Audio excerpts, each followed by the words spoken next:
and to the republic for which it stands, one nation, under God, indivisible, with liberty and justice for all. All righty, get my agenda up here.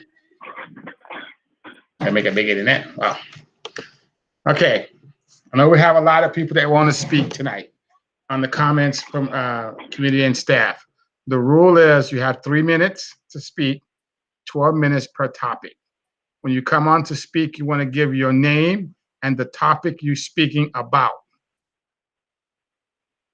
There's no way for us to pick who's first. So if somebody would like to jump in. Hi, my name's Tommy Collins. I am a parent of a junior at Orting High School. And the topic you would like to discuss? I would like to discuss the reopening of the school, or the proposal of reopening the school. Okay, go ahead. Okay. I know that right now COVID's changed a lot of our lives, and many of us have looked at doing things differently in the last 3 months than what we've done or maybe ever thought of in our lives. We've changed the way we shopped, we changed the way we work, and unfortunately our kids have changed the way they go to school. And at this point, I'm fearful that what we're doing is we're allowing the fear of the unknown to dictate some policy direction for the school district.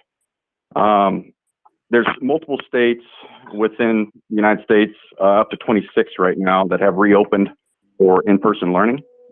I know that Dr. Apostle has put out that the goal was to look at going to 25 per 100,000 cases before opening the schools, or looking at opening the schools again. I think that's a unrealistic expectation. You're looking at 0.02% in order to open the school. Right now, Pierce County's current numbers are 97 per 100,000. That's still less than 1/100%. I do believe, from all the research that I've seen, that most epidemiologists and a lot of pediatricians throughout the country believe that the COVID is a lot less impactful for young people. I do believe that if precautions are taken, that in-person learning within Orting School District is achievable, possible, and based on what I'm reading, is probably best for the mental, physical, and educational well-being of our students. I believe we might look at this time many years from now and realize some decisions that were made in haste, were made in fear.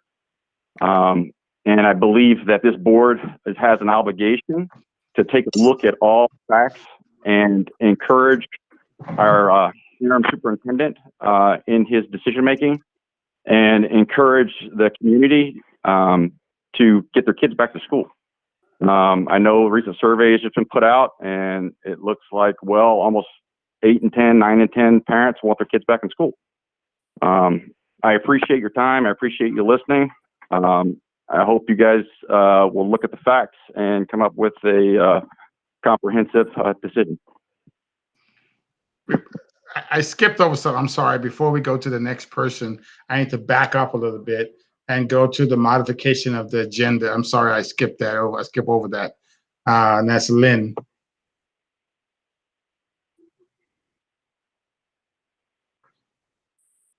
Is Lynn around? Yes, thank you very much. I'm asking that we move a item consent agenda to an action item. I'm recommending that.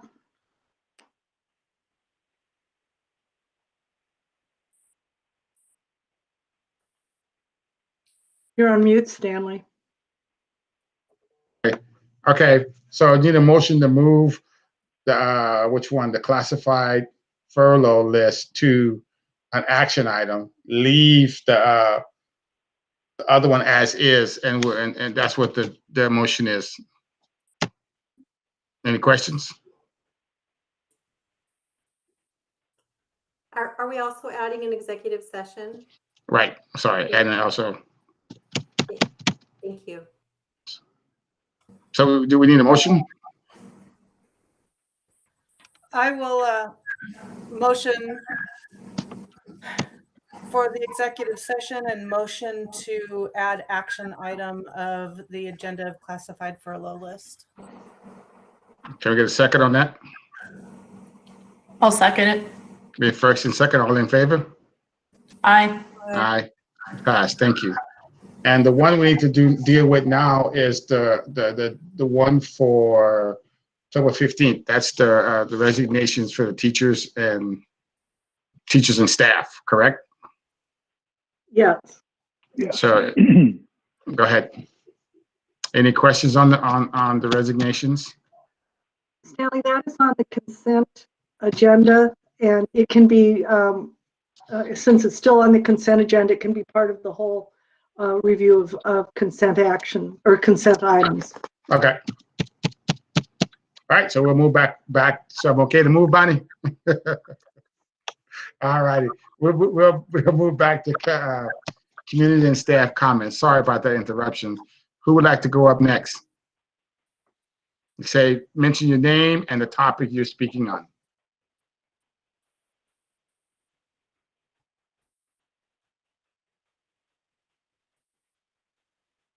Anybody want to speak?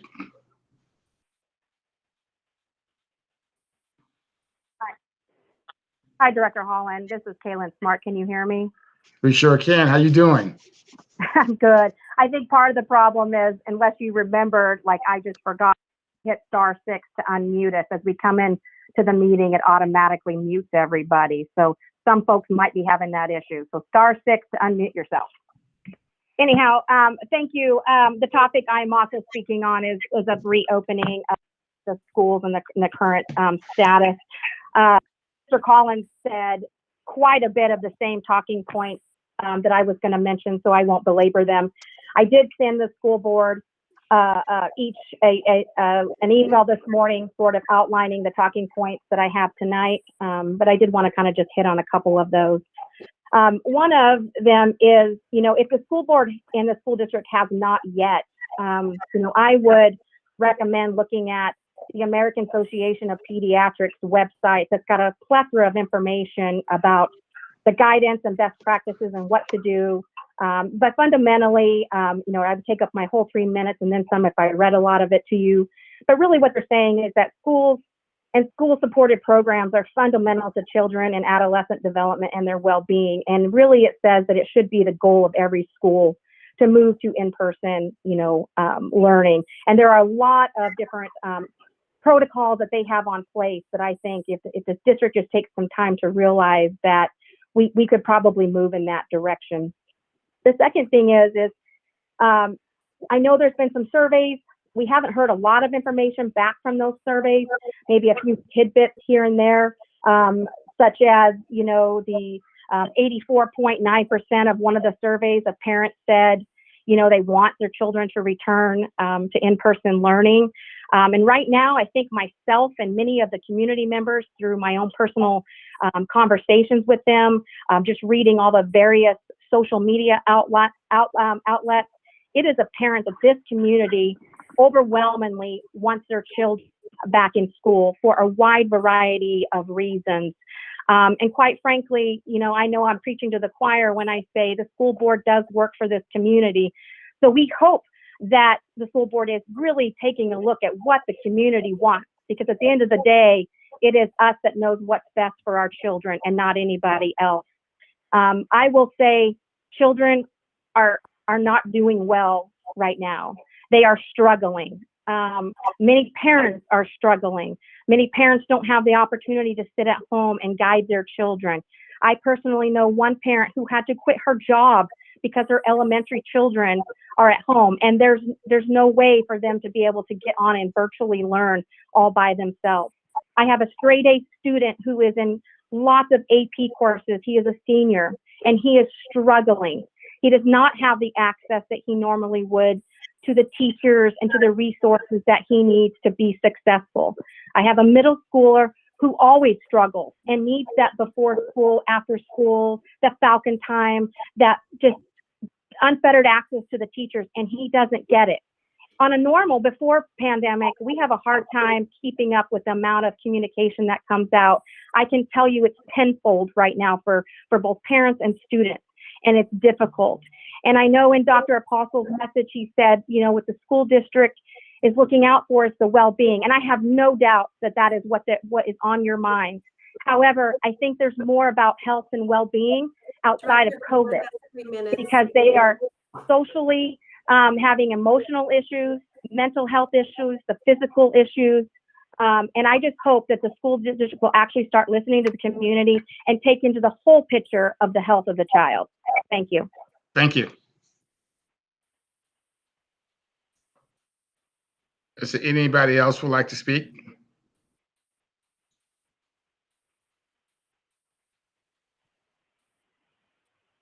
Is anybody Hi, on? this is Go ahead. yeah. Hello, this is Sean Benjamin. I'm the head boys basketball coach. I'm just making sure you can hear me. Your topic is? My topic is return to school. So I just wanted to spend a few minutes on, and thank you for allowing me to speak on behalf of the kids of the Ordian. I came to Ordian because of its tradition and progressive views on moving forward with how we're going to manage taking care of the child during school and for the long term as well. And so my struggle that I'm having right now as a staff member supporting the entire school is finding a balanced approach to making sure we have the health and welfare of the students, the staff, and the citizens of Ordian.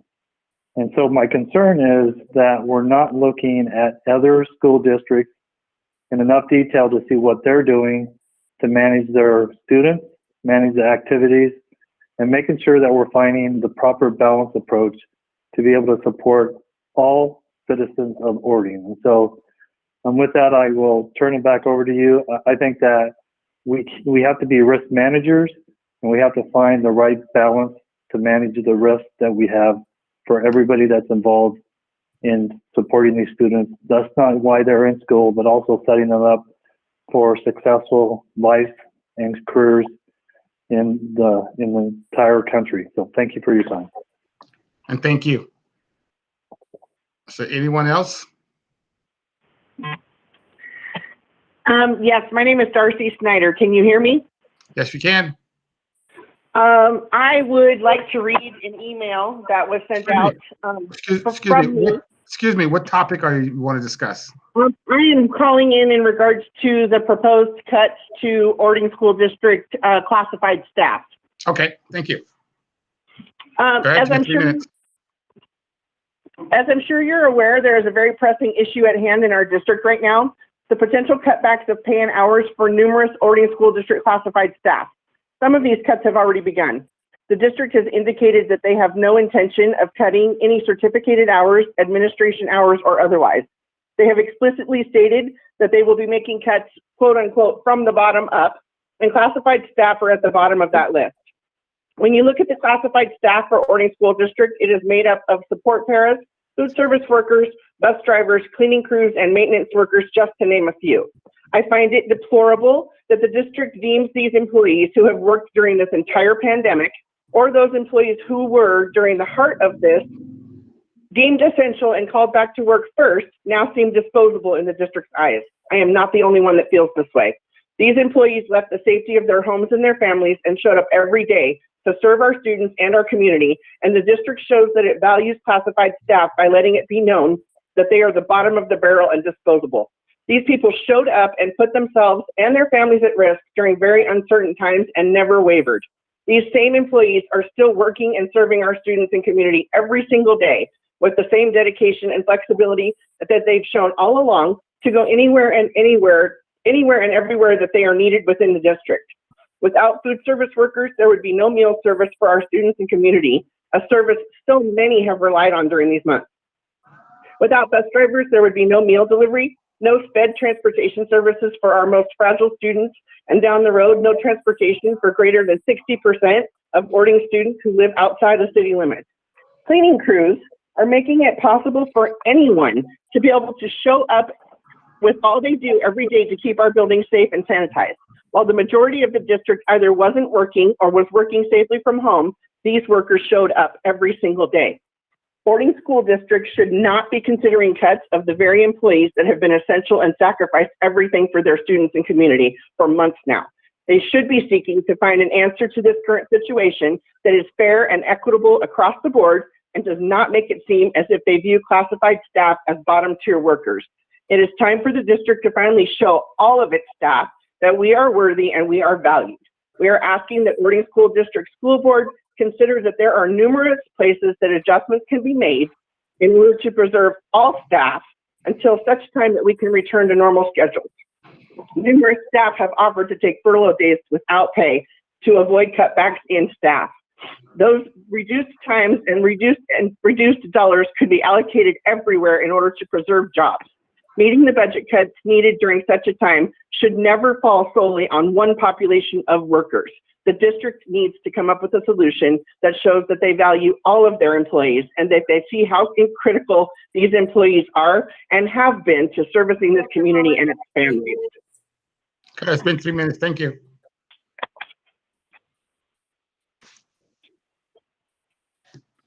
Lynn, I have a question for you. Can you address some of that? Because it's kind of. Thank you, Sammy. First of all, we have, no one has suggested that we're making cuts from the bottom up. So I would like to make some comments right now. As you may know, this is the first time in the history of the Orting School District that we have ever had a reduction in staffing of this magnitude. It has not been an easy decision as we care deeply about our staff and understand the hardships this decision creates.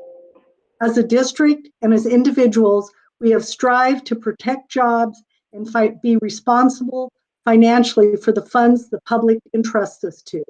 Unfortunately, with lower than anticipated enrollment, uncertain funding, and less than 250 students on campus Monday through Thursday, we have determined that we must recommend that the board furloughs now and enacts a furlough until further notice. Pending board approval, the furloughs would become effective November 2nd in order to provide the time for the required written notice.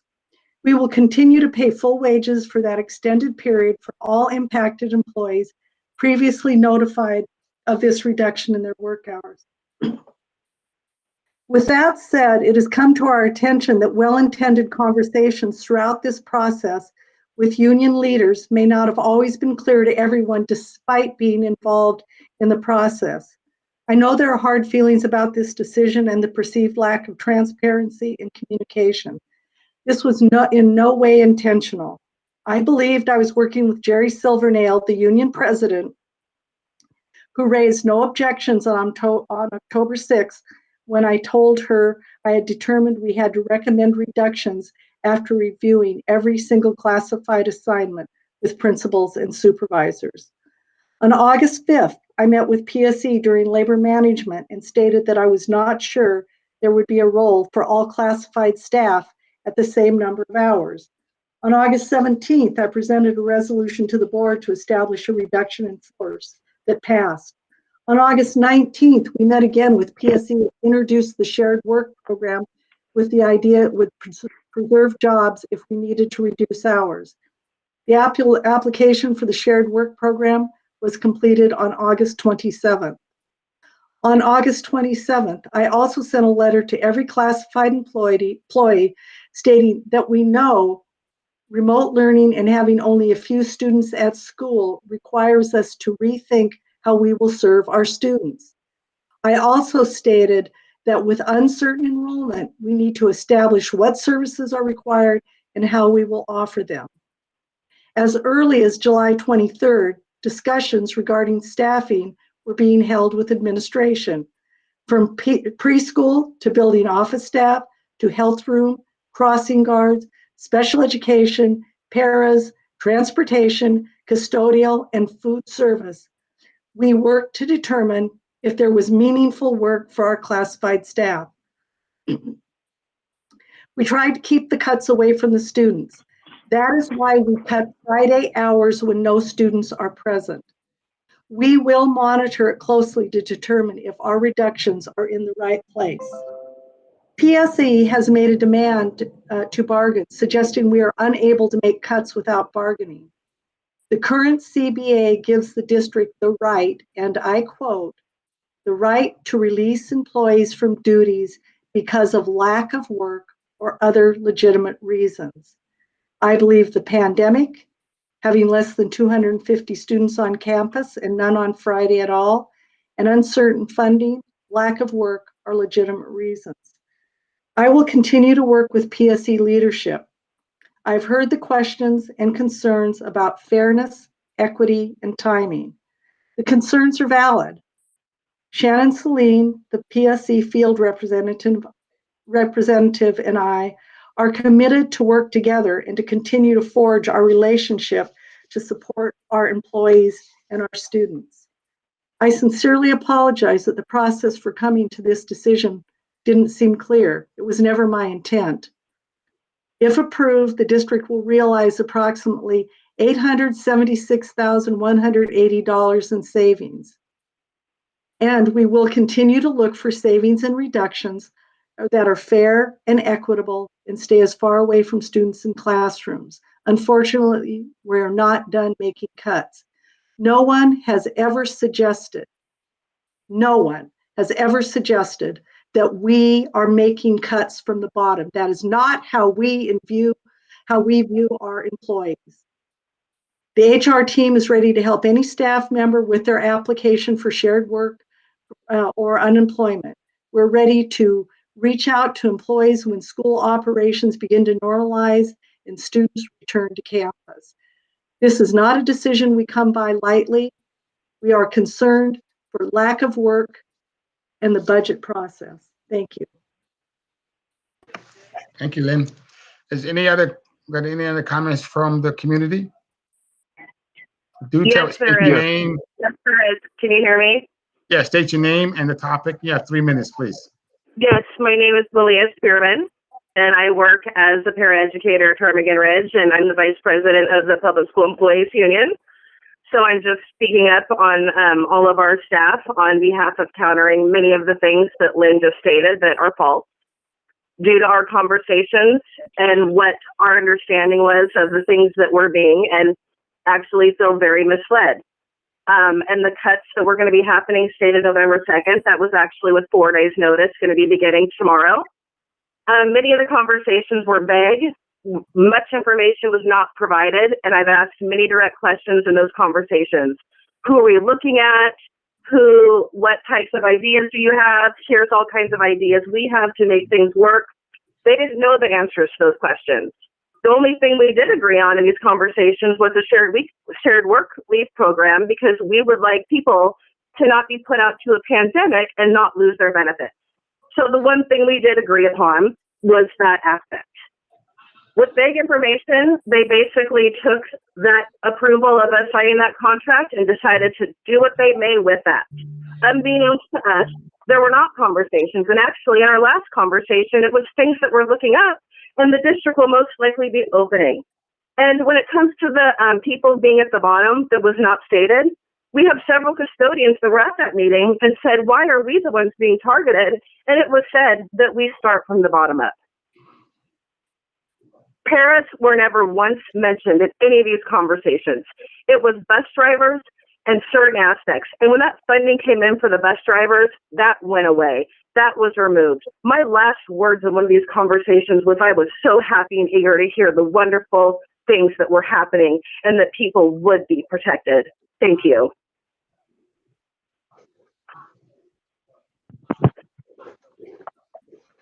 Somebody else was behind her. I don't know who it was. Yes, this is Joshua Wagespeck. My topic is getting the kids back into school. As a Purple Heart veteran, I like to often think of things as kind of in this scenario, tunnel vision.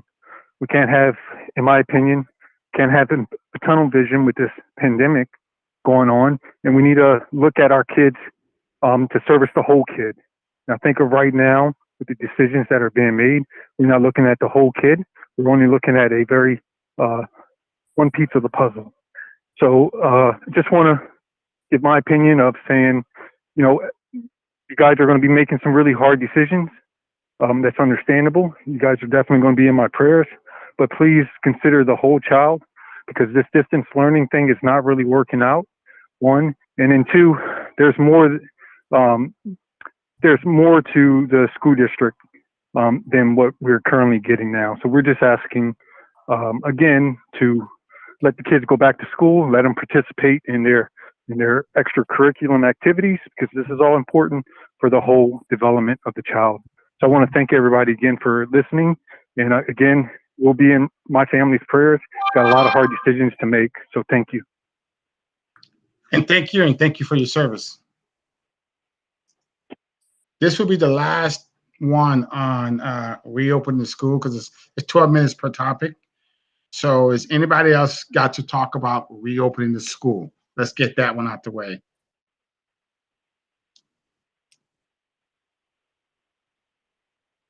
Going once. All righty. Who's next? Hi there. Sorry about that. Hello, go ahead. Which one is first? Hi. Go ahead. Hi there. Go ahead. Can you hear me? Yeah, go ahead. Okay, my name is Kaya Gore, and I too am calling about reopening the schools. I'm a little concerned that, there's been a lot of, educated people, should be following the science. And, someone referenced the American Pediatric Association and the fact that they, have recommended for months now that kids go back to school. And, for some reason, we haven't. And I wanted to also... What flavor powder did you guys have? Matthew, can you go? I also want to just let you know that, there's several studies. Emily Oster of Brown University has been studying the rate of COVID infections among children for months. And it's so negligible that it's almost silly as to why we're not opening the schools. So our kids are suffering, sitting in their bedrooms, sitting in their homes, kids sitting at home alone that are, not able to educate on their own, because their parents have to go to work. And yet the adults in the school district are deciding, what's going to happen when we've got 80% of parents wanting to go back to school. It's my understanding that there's nothing keeping us legally from opening the schools. The state has decided each school district can make up their own minds. The Pierce County Health Department, I understand, has been giving guidelines, but again, as someone also referenced, it's very difficult to get to a 25 per 100,000 infection rate. And when you think about that and multiply that out, there's about 950,000 people in Pierce County. At the current infection rate, that's only about 700 people. So I think we need to open up the schools for the sake of our children. The community is all for it, and I would hope that the school district and the school board and this current interim superintendent would take our wishes into consideration and get these kids back into school as soon as possible. Thank you.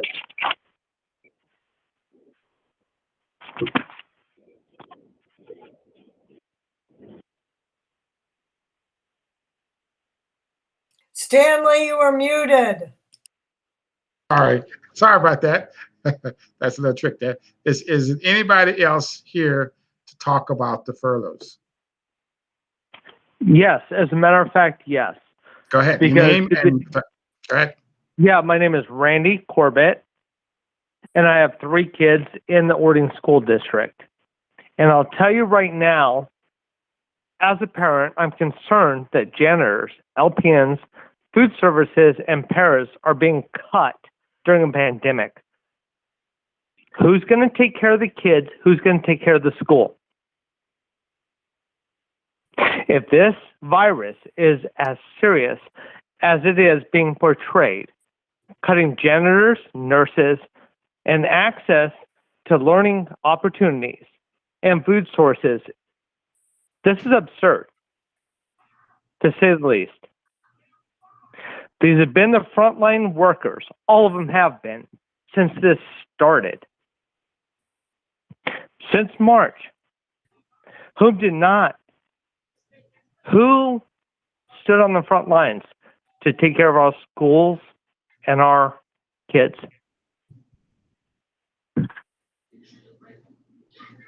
Where's the levy money that funded LPNs, TACs, and paras that they fought so hard for Orting to be passed?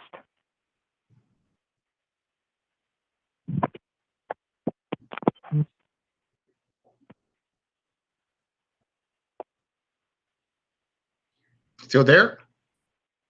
Yep, sure am. Okay, are you done? Yeah, I am for now. All right, thank you. Is there anybody else?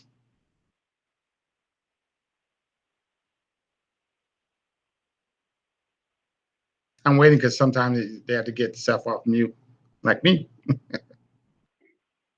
Hey, Stanley. I wanted to comment about getting school sports back started, extracurricular. Is that considered part of the reopening, or can I comment on that? And you are? This is Jenny McKinney. We're not supposed to, but go ahead, Jenny. Make it quick if you can, 3 minutes. Absolutely, Stanley. Thank you. So I have to agree with all parents here. And my main point is that sports and other extracurricular activities are inherently risky, and all parents have the right to assess these risks before allowing their students to participate. I don't have a lot of statistics or other things. What I have are community stories. Sports are really important to our community, as passing the levy showed that it's important. We need this. I talked to one parent who said their student is completely zoned out. They don't care to even go to their meets or do anything because there's no point. They don't get to participate in the sports. Seeing their friends online has been helpful, but there's no point in getting A's and B's if you don't get to go out on the field. Another thing is there's the gap between the haves and the have-nots are increasing. I know parents who are taking their kids out of state to do tournaments so that their kid can be active. So we're losing the participation from the kids who don't have anything, and those kids who have it are going to get it anyways.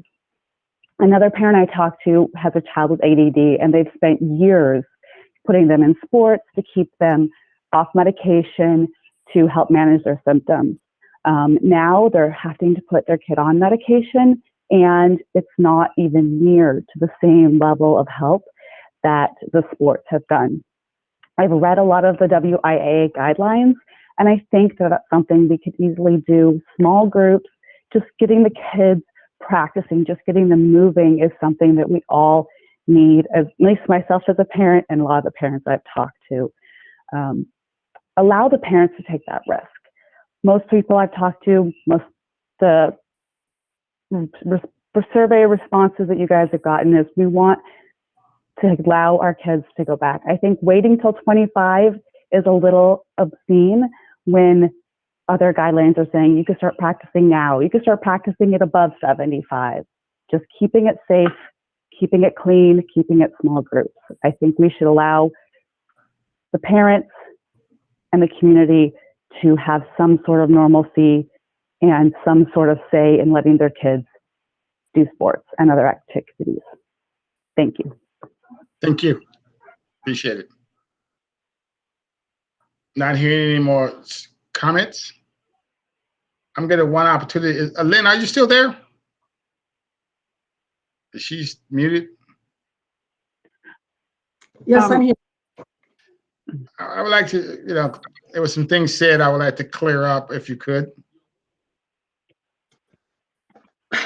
Well, first of all, as I explained in my comments, this has been a long process and we are not done with it. I know there's concern about equity and the feeling, one speaker said that we were not going to cut teachers, we weren't going to cut administrators. What we have done so far is not fill any vacancies. We have made sure that we are looking at our resources completely. We are not done considering what we will do to make additional cuts so they are fair and equitable across the board. I have spoken with Shannon Celine, who is the PSC field representative, and we have agreed to meet to discuss ways that any further cuts will be considered fair. We also will discuss in what manner should we call back our classified employees when it is time to return. Should we call back by seniority? Should we call back by classification? Or should we call back by school, depending on the student need? So Shannon and I are prepared to set those dates and invite the PSC bargaining team to meet with our team. These are decisions, as I said, that are not taken lightly. Well, one speaker indicated that my comments were false. She is welcome to look at the minutes of our meetings, to look at the timeline of what we have done, and she will find that indeed those comments are not false. So I know this is hard. I know this is difficult, and I am sure the process could have been better. But much like everything else in a pandemic, for us, we're doing this for the first time. This is something I don't want to get better at. And so we will work with our employees. We will work with PSC. We have applied for the shared work program. And I will reiterate again, I was in every meeting with the custodians, and I not once heard somebody talk about from the bottom up. That's not how we view our employees. So again, I know there are hard feelings, and we're going to work really hard with our employees to get them back to work. Thank you, Lynn. We have room for one more person to come out about the furloughs.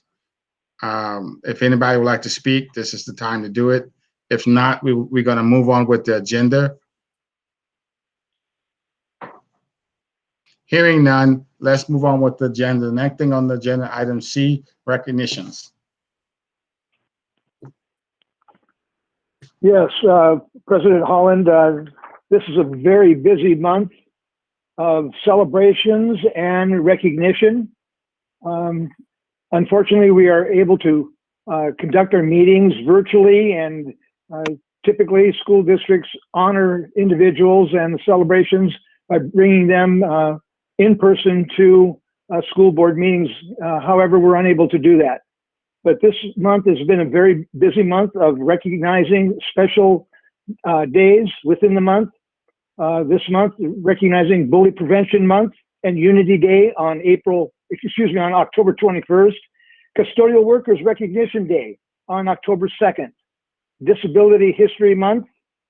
National School Bus Safety Week, October 19th and through the 23rd. That's next week. And of course, our Principal Appreciation Month. Individuals who have worked very hard through the summer months, foregoing vacations to prepare for the remote learning model that we have in place at this time. So many thanks to all the employees and staff members that make Orting a great school district. Thank you. Thank you, Tony. The next time go reports. Steve, Ralph got a report on data management. Yes, thank you, President Holland. This is an annual report where we just update our use of our student management data system. And as you'll see in the memo, what we put in there is the differences in cost in the rates of per student FTE.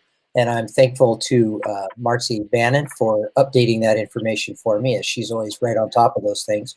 So that information is there for your viewing, and I'll take any questions if you have them. Any questions from the board? Seeing that, we're going to move on to enrollment update, class size, overloads. Lynn. Well, typically Marcy brings you the update on enrollment, but I have that pleasure tonight, and this is something you're going to hear throughout the school year. Enrollment is a moving target for us, as you know. We have did not meet projections, and so we are making adjustments. And despite the fact that we did not meet projections across the board, we do have some overloads, and the principals and counselors have done an outstanding job of trying to balance classes so no one teacher is overloaded. And so at elementary, both in our in-classroom and online program, we have about 11 students over, and when we cannot find a remedy or a way to balance classes, there is fees that are paid to the teachers to compensate for that. We also have elementary specialists who have overloads in their classes. And again, if we can't balance that, which we were not able to do, there will be a monetary award for that. At Ording Middle School, we have 3 teachers and 6 students are overload, and we are finding ourselves in the difficult position of having to buy out a planning period. And Oliver Chadwick, who is a CTE teacher, has stepped up and offered to take additional students in order to provide electives. So we are appreciative of that.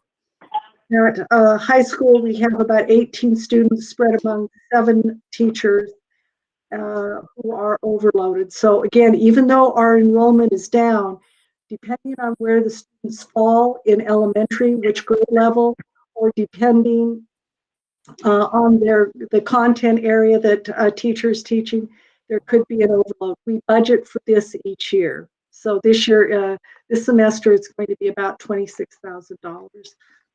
Any questions? Hearing that, move right along. Lynn, you up again? Capital. I am. This is another annual report, and essentially this is about inventory control. It is our capital assets and theft-sensitive areas.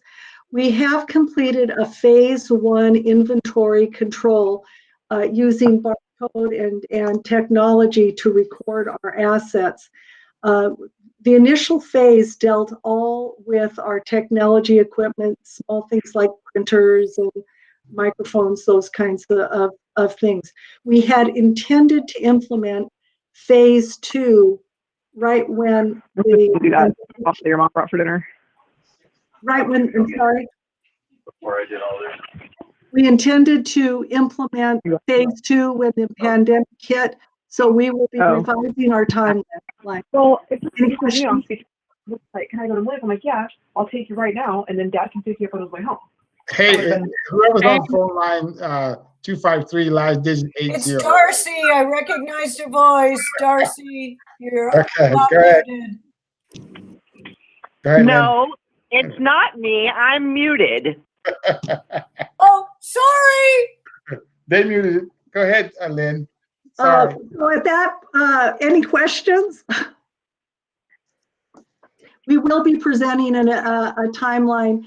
Right now, it takes time and energy to complete a inventory, and it would take the time from our tech team, and we don't want to get them off their support for our distance learning. So we will keep you apprised of when we're ready to go back to this task. Thank you. Any questions for Lynn? None. We got to move on to transfer Yes. for Chris. One question, Sure, and go this ahead. actually goes back just a episode or two. But my name is Randy Corbett again. I have 3 children with 504s and IEPs. They're being failed by online learning. They are failing. They cannot learn this way. So what's being put in place for children with IEPs and 504s? Are you talking about the reports we're doing now, or I don't understand? I said, what is being put in place for children with IEPs and 504s?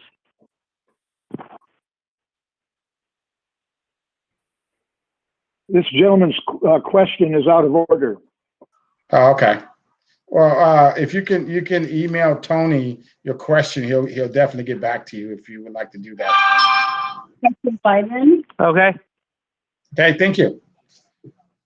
All right, we're gonna move on right to Chris. Is Chris available? Yes, I am. All right, sir. The agenda, what, is this the enrollment? Yes, it is. Sorry. Okay. So are there any questions about that report? In regards to, I know that Carrie had some questions earlier on. I'm hoping that I was able to answer those, especially around private schools. And we don't take private school because they don't take state funding. The only way that we'd be able to figure out private schools is if we had a student records request, and we could review those student records requests for any student who has been in our district and went to a private school. But outside of that, there's no way to track. There's not any way to track that information unless they've been in our school district previously. Yep, your last email closed the gap for me. So thank you. And there were a lot of questions on preceding reports too. And I just want to thank staff for being so responsive to all of our questions and getting the information back to us as requested. So thank you very much. You're welcome. Any other questions? All right. All right, hearing none, thank you, Chris. We'll move on to E, the second read of the policies. There are a lot of them. Did everybody get a chance to read them? Good reading. Any questions, comments? Not even a typo from me. There you go. Because you're that person to find it. Do we take action on this or not? It's just a second reading. Yep. That's Yes, please. We take action, right? No. Yes, I do need a motion. Thank you. Okay, thank you. I thought we did a second reading. We can entertain a motion.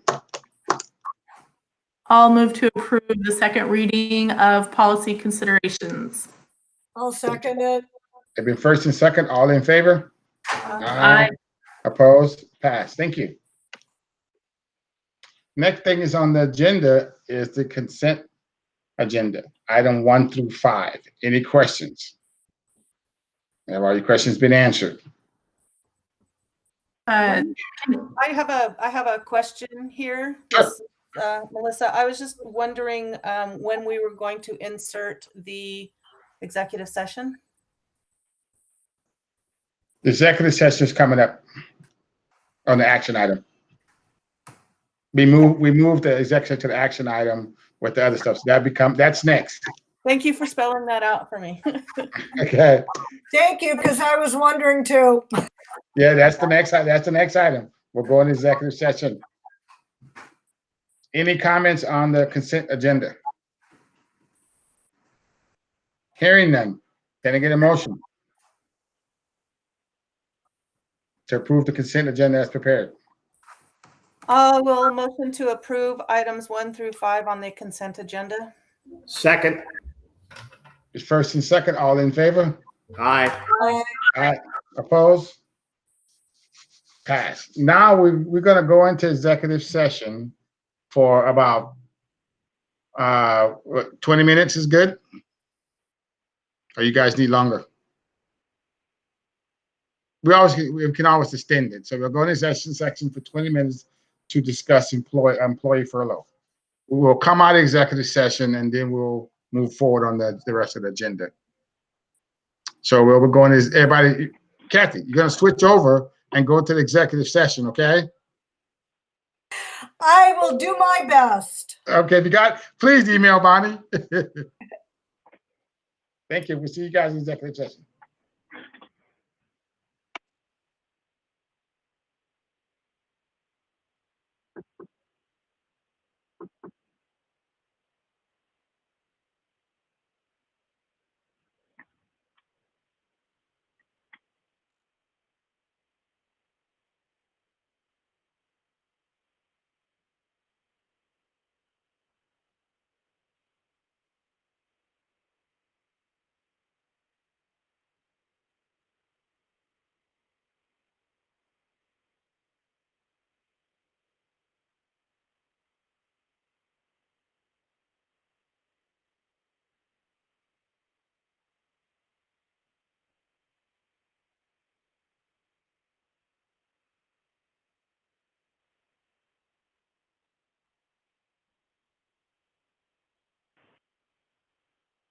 Is anyone still there?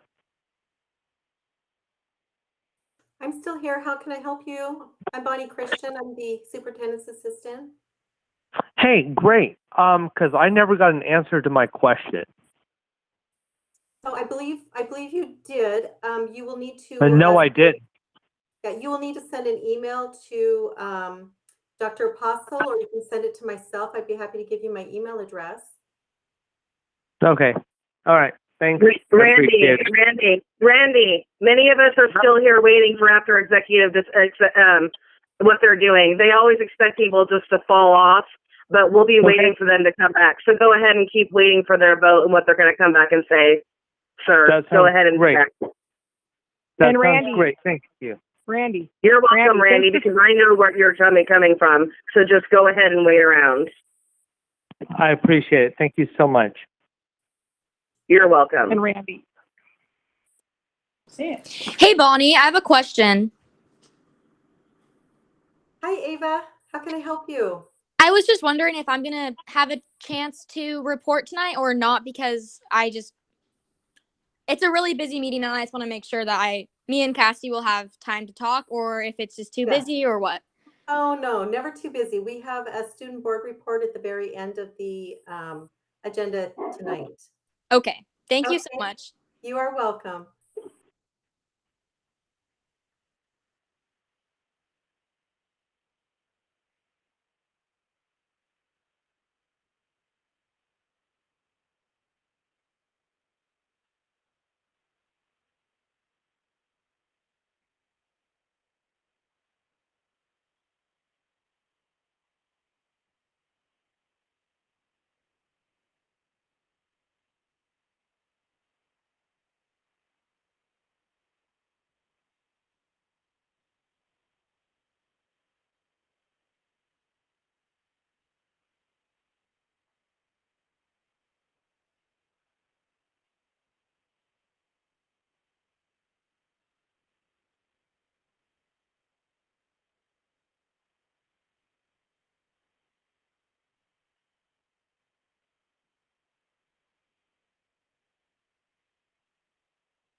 Are we all still holding for a break?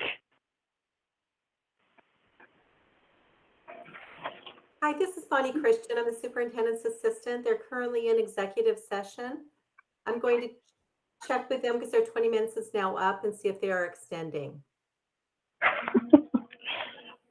Please hold. Amazing.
Hi, everyone. This is Bonnie Christian. I'm the superintendent's assistant, and Director Holland has extended the executive session by 10 more minutes. Thank you.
Is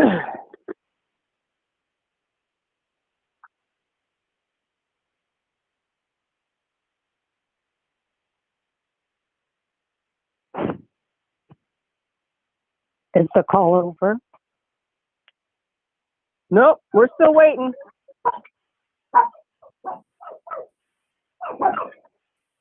There's an executive session that is currently going on.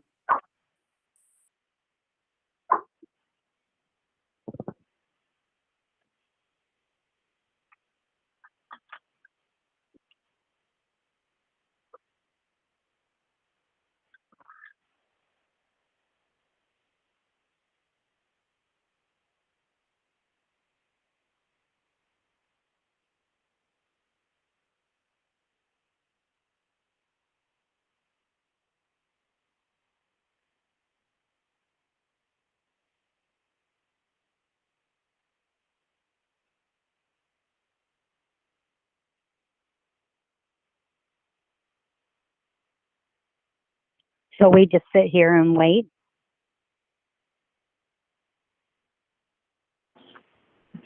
Yes, please don't hang up because that's kind of what they're hoping for.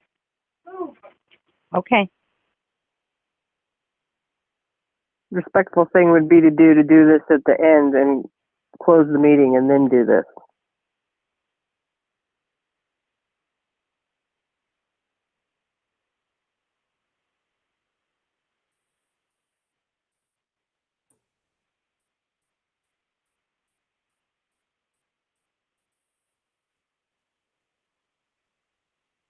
I'm not trying to be disrespectful. I just wanted to know what to do.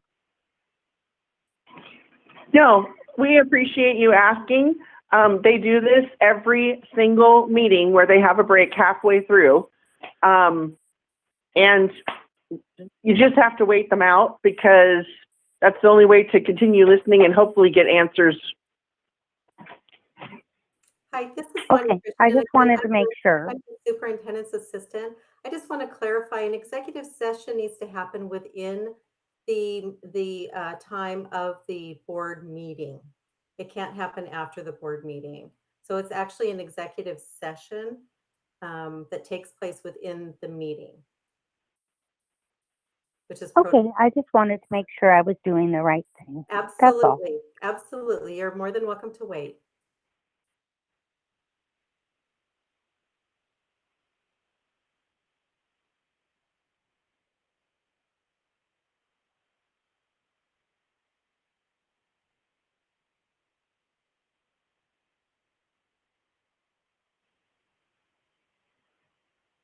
And just for clarity, when they go into executive session, there's only a few topics they can go in there for. And if they're going to take any action, they do that out in public after the executive session's over. So it's a very normal process they do in school board meetings.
Welcome back, everybody.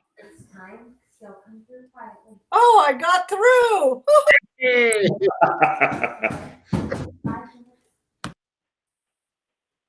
Is everybody back? Carrie? Melissa? We're here. Yeah, I'm here. Okay, well, we'll go back into the regular, we'll come out of executive session and go back into the regular session. The first thing on the agenda is resolution 3.2020-21, district reopening. Dr. Paso. Is he here? I think we lost him. Kathy, you beat Dr. Paso. Can you repeat?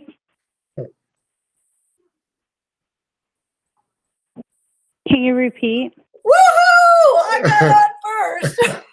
she beat Dr. Paso. Yay! Can you repeat? Who is that? Dr. Apostle, you're muted.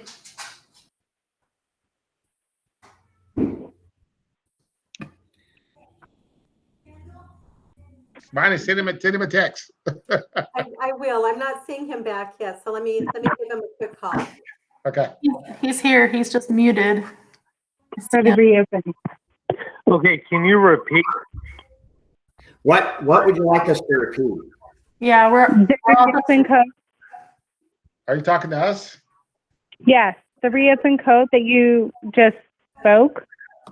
Oh, I'm saying we okay. We're back in regular session. The action item on the first number one action item is resolution 3-2020-21 district reopening. That would be Can you slow down? That was really quick. Can you slow down, please? Resolution 3.2020-1 district reopening. Dr. Apostle. Sorry if I'm saying this out of line, but just so everybody knows, these items are actually on the public board meeting agenda. So if you miss anything or if you don't hear it, you would be able to get it from there as well. Good job, Melissa. I was thinking about the same. But we should also be able to hear it coherently from the person that's directing this.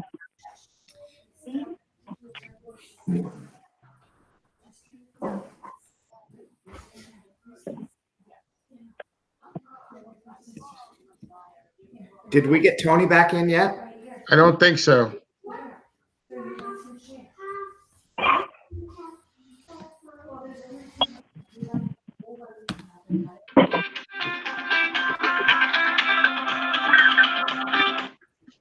Yes, Bonnie.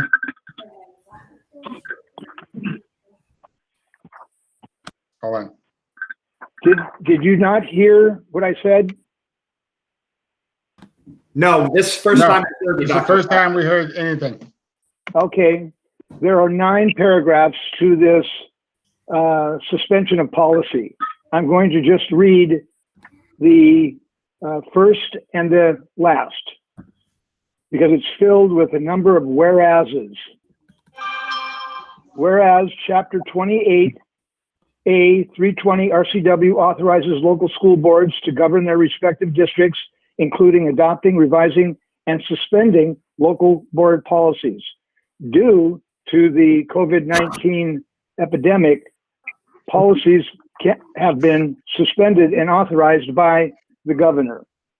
Now, therefore, be it resolved that until December 31, 2020, the board hereby suspends provisions of its board policies and or whole policies as identified by the district superintendent or designee. If such suspension is necessary to implement the adopted reopening plan or is necessary for ongoing compliance with written guidance from the Department of Health, the Department of Labor and Industries, or the Office of the Superintendent of Public Instruction related to the safely reopening schools while containing COVID-19. The district superintendent will timely report to and consult with the board as feasible and appropriate regarding efforts to implement the reopening plan and the limitations thereon. I urge the board to adopt resolution number 3/2020-21. Are there a list of board policies that have been suspended thus far, or? No. But should the board wish to modify or change a policy, it is allowed to do so during the COVID-19.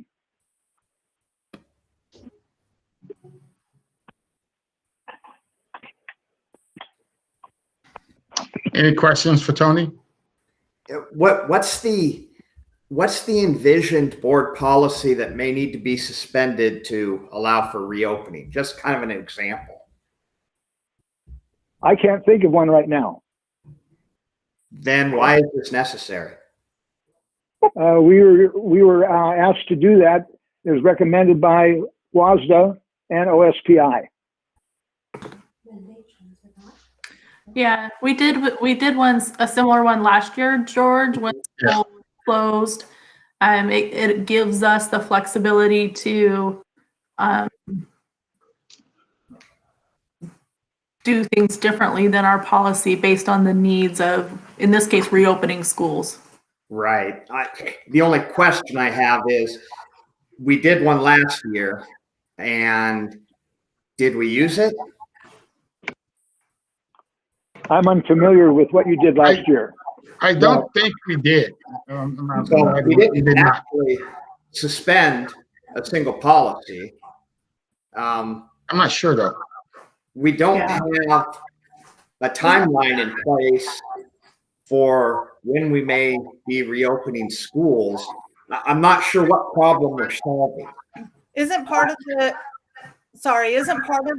what this covered, correct me if I'm wrong, but the actual public meetings, because we are doing those virtually and that kind of activity as well, like our board engagement activity, not just. Yeah. Right. Could you guys hold on a moment? If you're not speaking, could you mute your line, please? We're getting a lot of feedback. Thank you. Got a couple people that's not muting the line. We're getting a lot of feedback. Go ahead. Sorry. It's the phone calls. The phone is just giving a lot of static feedback. And that, you're right, that would be one, and we're having mutual virtual meetings when it's staying. Right, that's not related to reopening. This document is specifically titled reopening, right? Reopening. Yeah. So, we can postpone it and. Yeah, I would just like to know what we're doing it. I don't like to do things just because it's recommended. If we don't see a purpose for it, and it's not a mandate that we have to do it, I don't know why we would do it until we needed to. Yeah, we can provide copies of that to the board, or spend some time talking about it at an upcoming meeting, and take action if the board wishes to do so in a future meeting. Yeah, I think, I looked at it as being proactive, but if, we'll just have to be conscientious that we don't try to adjust a policy prior to this one. Right, but I like that we're listening to each other about it, and then we'll just know better about it. Yep, good question, George. Okay, we're gonna move it along. We got to take care of. You're gonna send it out and readdress it at the next meeting, at a workshop meeting if it's possible. The next one, we'll go back to the modified agenda. The first modified agenda item is the resignations of employees. Lynn? No, not resignations, Stanley. That was in the consent agenda. This would be the modification on the action item. Yeah, the modification is an action item to accept the recommendation to furlough classified staff and non-represented staff. Okay. Any questions? Yeah. George, you muted. No, it wasn't me that started asking a question. It was a community member, and I don't believe they cannot. They can't ask a question now. It bases the board members. Yeah, just no further question from me. We've had I think we've had real thorough discussions, and we've had a lot of questions leading up to this moment. And But feel free, if you got a question, shoot it to Tony, email Tony, and he will be able to answer the question. But at this time, it's just actually the board, is actually the board have any questions? Yeah. Any of the board members? I don't have a specific question. I do want to just note that of the roughly 30 emails I've received on this topic, I have read every single one. Yep. And I think George is jumping the gun. This is on the resignations, right? No, Lynn? this is the whole thing. Oh, okay. This is excuse me. Stanley, Excuse me. just to make sure we're clear, this is on item H number 2. This is the first list. Yeah. And so I've read every single one of the emails I got, and every single one of them were hard to read. Right. It isn't. Excuse me. It was a hard thing to read. This is a hard situation all the way around. It sucks, but we are no longer in a position, if we do not have people actively engaged, or we can continue to pay them to not be actively engaged. Excuse me. Sorry, you cannot speak right now. So that's the only comment I wanted to make. Excuse me. I'm a student at Ording High School. My name is. I'm sorry, but the time for comments from the community and staff has passed. It's basically the board's in a motion right now. So, but you feel free to email Tony at any time. It's bullshit. No. So, any other questions from the board? Excuse me. If not, any questions from the board, can I get a motion? I move to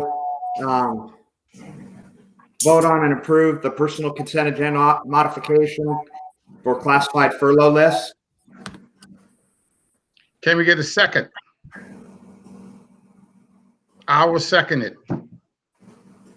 So you move on. All in favor, say aye. Garbage. Aye. Aye. All not in favor. Why don't we do this? Let's, Carrie and Kathy, you have to vote either way. You got to vote it up or vote it down. Oh. I think they voted. I did vote, Stanley. Yeah, me too. Okay. Yeah. I mean, Melissa, I'm sorry. Melissa and Kathy. Okay, so the ayes have it. It has passed. Where's the levy money? Thank you.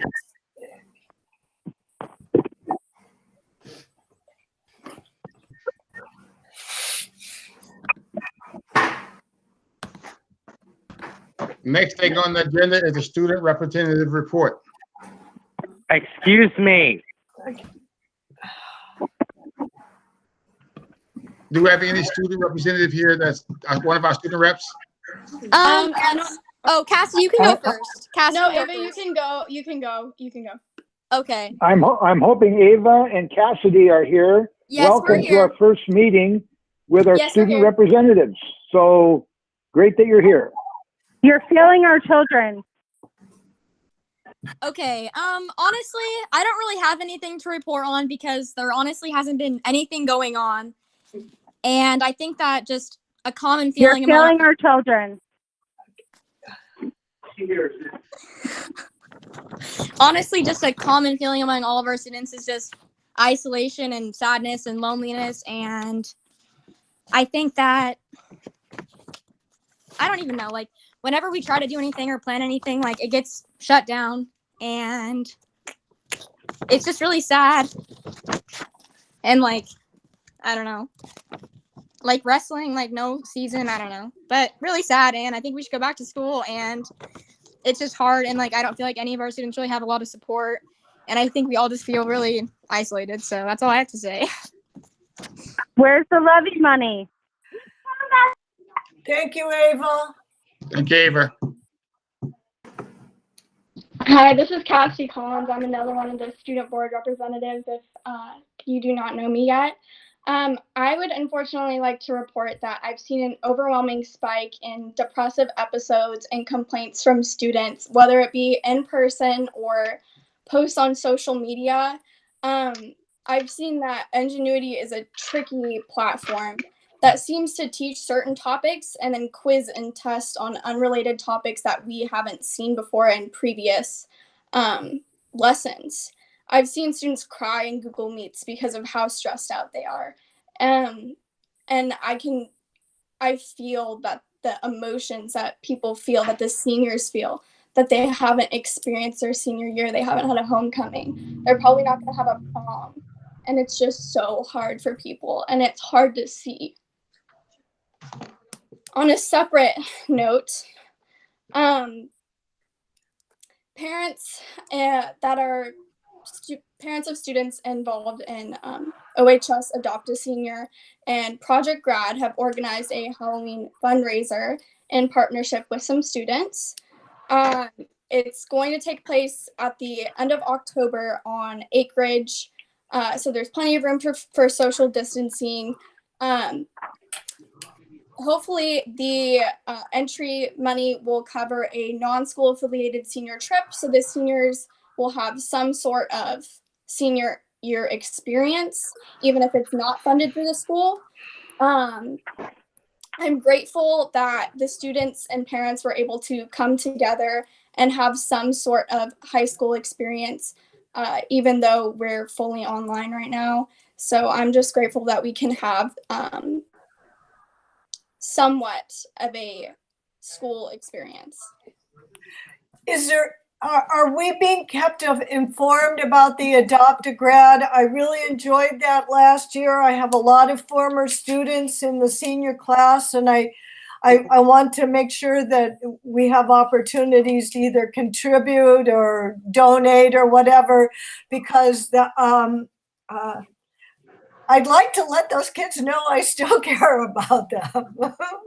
They have a Facebook page that you can join. So it's called OHS Adopt a Senior, and I'm sure the admins of that page would be more than happy to talk about donations and how you can be more involved with OHS Adopt a Senior. I'm sure they would be happy to have the help. Okay, thank you. Yes. Thank you. Next item, board comments. I have a comment that I'd like to direct at Dr. Apostle. And this is regarding some of the staff emails that you have received and the board has received regarding the reopening. Some of them have been fairly negative. And honestly, that's what I want to compliment you on. It may seem weird, but our last superintendent didn't really fill staff with the belief that they could comment negatively about decisions the superintendent made without significant cost. And so, although I'm sure it would feel better not to get any negative emails, I think it's at least a testament to people's comfort that they can tell you that they think you're wrong without fear of retribution. And I also wanted to thank you for commenting. And I also wanted to reiterate something George said, that we've read every one of the emails. This has been, no other word but gut-wrenching time for everybody. And please keep in touch with us. We are listening. We are trying our best. And if you haven't noticed, a lot of us are crying. And tonight was a very hard decision. In the last 24 to 48 hours, we got emails. I read every last one. I was on the phone. Well, is that true? Is this what I was looking for details. Because like I said at the beginning, I was skeptical too. It's like, well, wait a minute, what's going on here? But I want to thank Lynn and Tony for actually showing us, breaking it down, showing us the actually talking to people and people getting involved. It wasn't a haste decision. It's a hard decision. This decision is hard, really hard. I just want to say thank you guys. And like I say, Carrie and Kathy, you guys done an excellent job. Melissa, George, thank you guys. And Tony and Lynn, please, thank you very much for accepting all of our questions. We weren't doing it to put you on the spot. We were just trying to understand. It's your job to put us on the spot, and that's just fine. I'm just going to attempt, not successfully, obviously, but to put it out there to the people that are still listening or who might find this recording later on, that not only those emails, but the conversations that I had.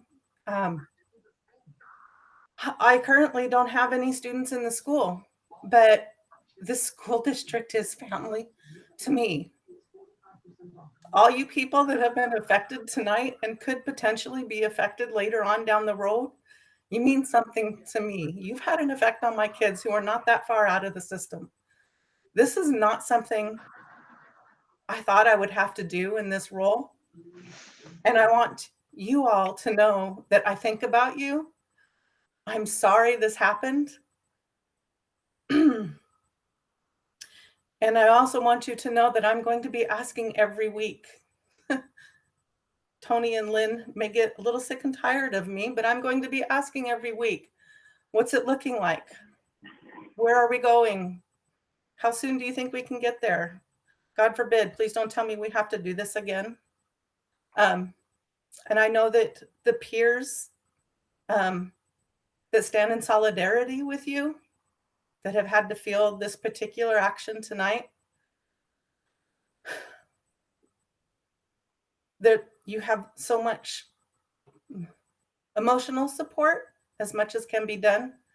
And I know that our district is there to help you with whatever needs that they can. And the emails that I've read, you know the email address. I would love to hear from you. I don't even mind the negative. If you need to vent it, I can shoulder some of it for you. And I just want to say thank you. I appreciate you all. And that's about it.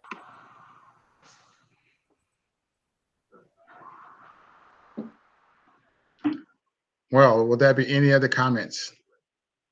Hearing none, we're going to join the meeting at 7:46.